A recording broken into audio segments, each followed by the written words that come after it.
guys, this is a tyre for my Multistrada. It's well worn, it's done a bit of touring, far more worn than it should be, but you're going to get value for money out of them. I left it out in the sun. It was about 19 degrees when I took it out the garage, and now with the aid of the IR, yeah, we're at like 50 degrees on the rim. That's pretty cool. Now if we go over here on top of the car, I stuck on this other tyre. So this is the new one that's going to go on there, and it's probably pretty warm. I'll overlay what that is. And in here we've got where I removed the wheel. So this is where I took the wheel off. I did record some of this, but I didn't press record, so I didn't record it for you to see, just in my mind. So yeah, this wheel comes up quite easy. You need a big torque bar, maybe with a breaker bar, to get the nut off. There's a little spring in there too, you take that off first. So you can loosen the standoff 2 bolts. And then this back silencer piece, it's just got one bolt on it, but it's actually got a hook on it here. So when you undo it, yeah, it's like that. When you undo it, you have to rotate it first, that way, like 45 degrees, maybe a bit more, and then you can just slide it off dead easy. I've never done this before. What I'm going to try and do is, I've got the tools to break the bead. When I used to have an adventure bike, KTM 990, I bought them to replace them on that, and I never did. And I think it's too difficult just to replace them, break them with your fingers, and then we've got some tools to try and take the tyre off. It's going to be a nightmare. I struggle with my mountain bike tyres, so this is going to be a nightmare. I thought I'd make a recording of it so you can join me with the struggle. Do you want to help, Kato? You want to help? No? You're scared of these tyres for some reason. Okay, now I don't have any rim protectors, which scares me a little bit, but I do have, I put some shrink wrap on here. Hopefully I protect it a little bit. If I feel like I'm going to damage them, I'll probably find something I can use. I took the valve out, so I bought a bunch of valves ahead of time to do this, and got a little bag. This was like $5 and it came with 4 valves. Let's see, now I obviously put the tyres outside to get them warmed up, a bit more malleable. And I believe you just stick that under there, like so, and then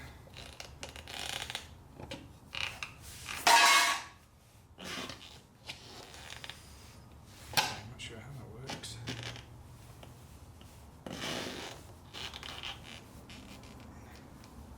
That's kind of a nice tool. I can flip that over.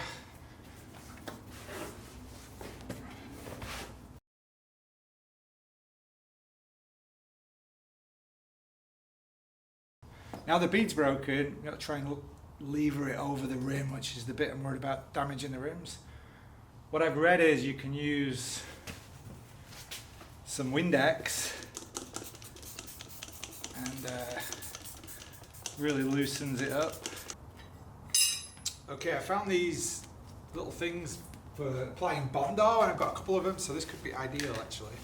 Now what you want to do here is this recess inside the wheel. You want to try and get the rim into that, so when you try and pry it open on the other side, it'll give it more circumference to go towards the camera, if you will.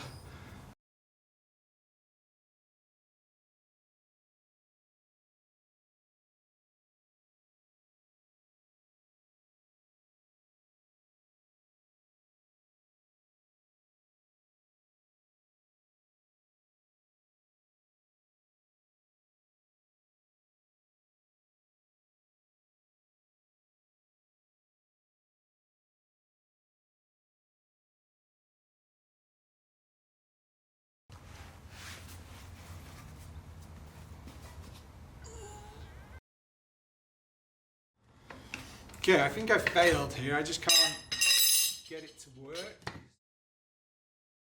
They're too far apart. I think so. There we go. It's all technique. It's all technique. You really have to keep your knees on it to try and keep this side in that trench. Otherwise you have less circumference for the rim of the tyre. Makes it a bit harder. So I think now you can just kind of slide it round.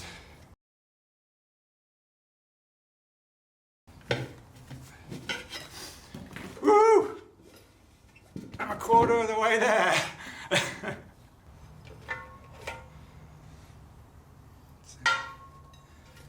Get this in this side.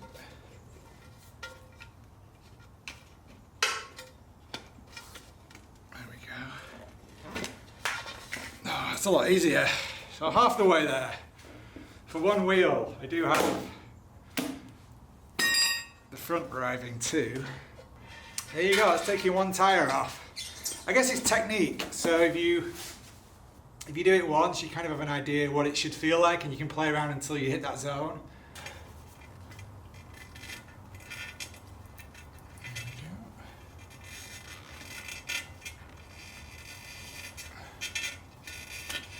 You really want to start again with the weights and not compound more weights on. The rotation is, I'm looking at the bike, is clockwise as we're looking. I think there's an arrow there even to help us out. And here's the new Scorpion Pirelli. I just put in the exact same tyres on that we're already on. I found them pretty good for the amount of road I use and very light forest trails and whatnot. Oh, rotation this way. Okay, so that'd be wrong. If I window lean on the rim here, there we go. Now, that should just plop on there. No, that's not true.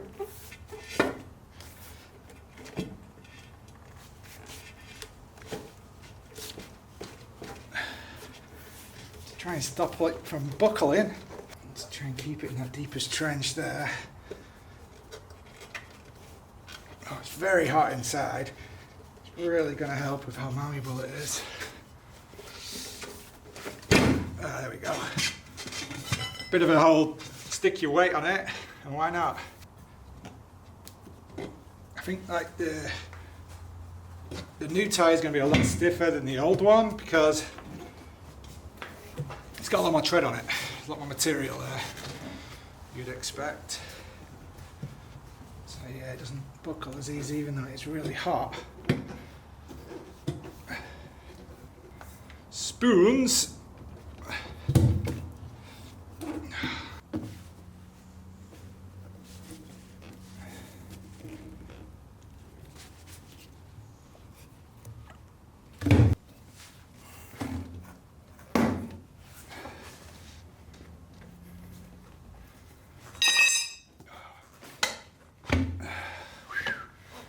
Okay, a bit of a wrestle there, but I finally got it on.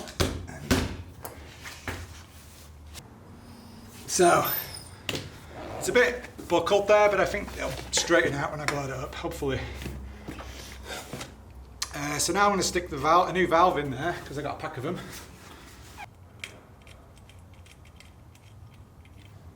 There we go.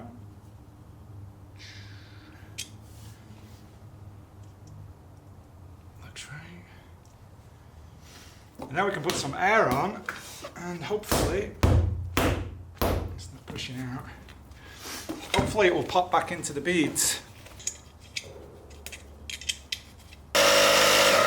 So you'd think with these big gaps that it wouldn't be blowing up, but it is sealed on the rim pretty well, and you just start blowing up and you can see the air start coming in. So you can just leave it. I wouldn't set it too high, I'll get it up to like 30 psi, 30 or 40. If it's not popped out, you'll certainly know it. Then, and if it doesn't seal, maybe go around with it and crush it down to try and push out the rim of the tyre onto the beads. Okay, I only heard it bang once, so I don't know if the other side was already kind of close to beaded. It didn't bang much. Yeah.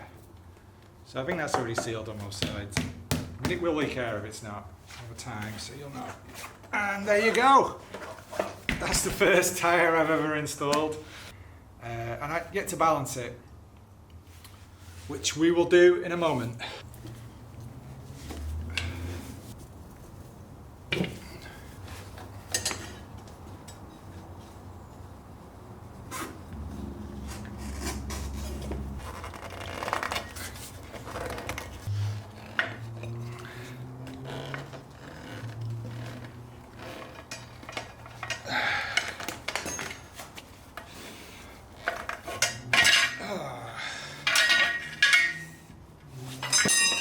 there's the front wheel.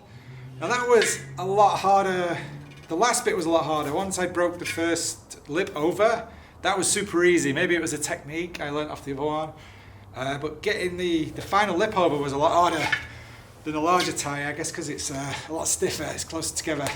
I thought it'd be a lot harder this wheel, but it really wasn't that difficult. I think, again, it's just technique. Once you do it, you kind of know where to push and what to look for.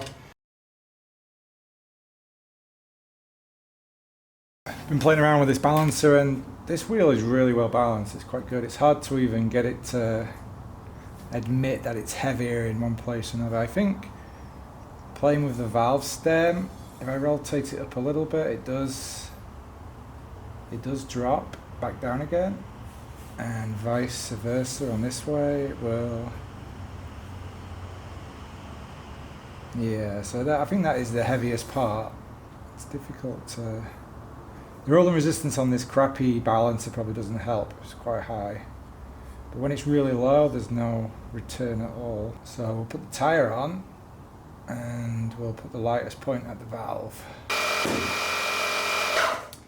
Okay, it popped the seed about 25 psi, which is pretty good. Not super loud even, not scary. Oh, it's not seeded on the other side. It's not good. I can help with that. There we go. Didn't even have to touch it. So playing around, it looks like the heaviest point is in line with this vertical column. You can just keep playing with it. Slow. Seems to go back to the same position. I tend to leave it to the end before I clean stuff because I always get my dirty prints over everything. That's the heaviest part, so we'll stick that there and let go and see if it falls. It does fall, so I'm going to take one of these guys off. Just let it go. And that's pretty good. Just give it a spin.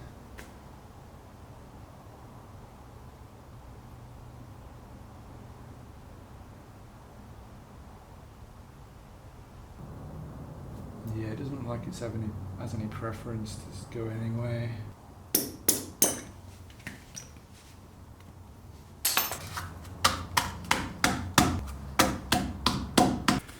So basically here, because this is a huge inner diameter of the back wheel, and they only give you, with the cheapest balancer I bought, you only get this size, so what's that, like 3 centimeters? Just over an inch? I had to fabricate this little thing, so I knocked the center out of the insert, metallic insert out of this crash bung, put some tape around it and cardboard and made like a plug, and hopefully that'll work.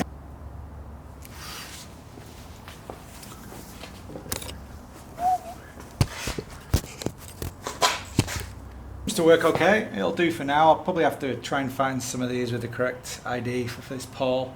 So we'll just give this a bit of a spin and see where it ends up.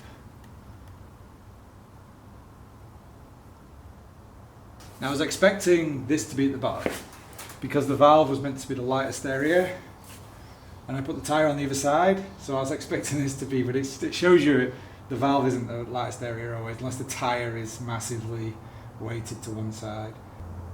I think I'm going to go with that. I've put 20 over here and just 5 over there. I probably could have took a bit off here, but I'm not too sure, and it's good on the back wheel. 25 is not a huge amount. So now we have to put it all back together. So we have to torque that up now, and then we have a pin, like an anti-rotation pin, so it's like a wire lock if you will. And with the exhaust, it just has a hook on it, as I said before, so you kind of put it on at an angle, like so, and then it should just rotate and locks in place. And then there's a bolt on the far side, tighten up, and it clamps this here with a strap. Now, when that's tightened up, you can slot these guys back in. There's 2 screws on the back of each of these. Like so, and you can put this shroud over the top. See where it fixes there, and then back here. Luckily I didn't tighten the wheel up yet because I remembered you have to have the wheel be able to tilt. You can't take it off because you can't get it on with it's on. But it has to be able to tilt because there's 2 screws back here. And literally you can't get your Allen key in. It's about 2/3 of a centimetre, the screw from the tyre. So if you can leave it off a bit like that and you can rotate the tyre and you get in and tighten it. The Italians have very small hands. A couple of things about the main nut. If you put a bit of grease on there first, it really reduces the friction, so it lets you hit the torque higher. And the tool, I think Ducati trying to sell the tools for a silly amount. If you have a Northern tool, or if you can find a 55mm 12 face, that's all it is. I think there is a little bit of a camber on the actual socket, which this tool may not have, but I've never had a problem. It fits perfectly. And my 1098, which I've had since 2009, it's the same tool and I've used it without problem as well. Okay, over on the front side bus, we have these little spaces that go in the wheel to keep it away from the forks. In the wheel. And we have the nut, which is a 30mm nut, with a little washer there. And then we have the axle. So, looking at the bike, the right side gets the spacer in because this acts as the spacer on here, and that will slot into. And we can leave the calipers and everything off. You kind of want to bring this up and slot this girl in.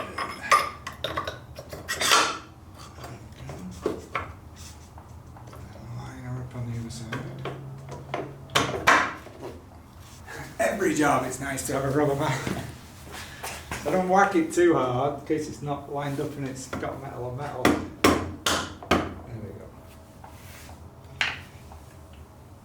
And that looks lined up pretty well.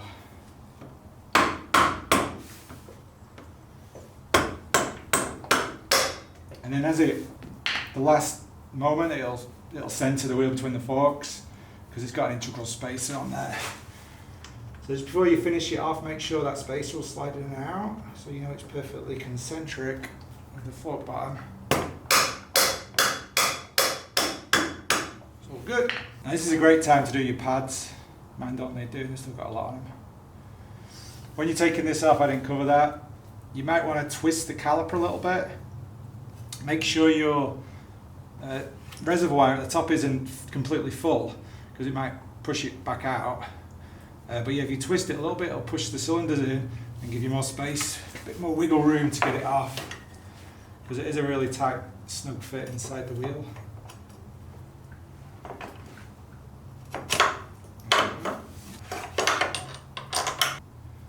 I think using the correct torque should be okay. And we can do that for the other caliper. Tighten up the other side. You want to tighten up that nut first for the axle, and then put in your...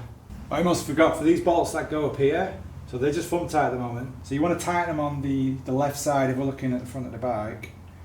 You want to tighten them on this side, leave them loose on the far side, tighten the axle bolt up, and that will allow the axle to slide within the forks to the correct part, and pull everything with the right gap that it's supposed to have with the spacers, and then tighten up the right side. I think that's how you're supposed to do it.